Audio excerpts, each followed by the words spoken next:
A blower fan motor failure can mimic a control board fault, but careful checks prevent wasting money replacing the wrong part.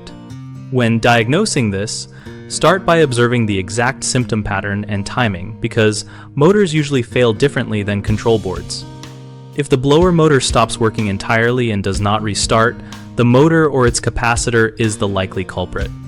If the blower runs continuously or starts and stops erratically, the control board or a stuck internal motor relay may be responsible.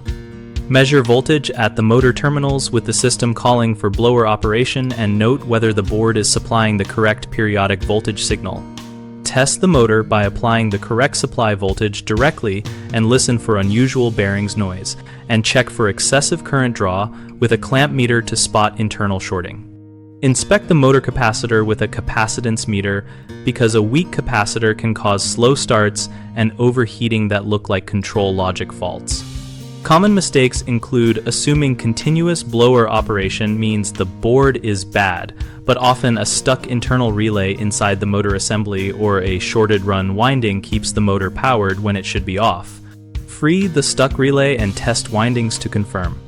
Another error is replacing the motor before checking supply wiring and control signals. Always verify that the control board is sending the right voltage waveform and that fuses and relays in the circuit are intact.